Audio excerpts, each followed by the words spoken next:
Welcome to iBT. Secunderabad cantonment నియోజకవర్గంలోని Monda division passport కార్యాలయం ప్రాంతంలో చలివేంద్రాన్ని ఎమ్మెల్యే శ్రీ గణేష్ ప్రారంభించారు.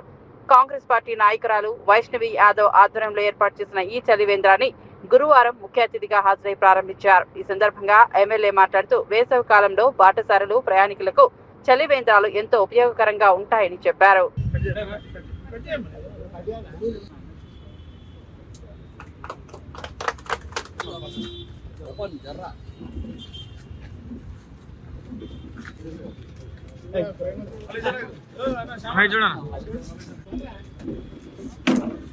Okay okay okay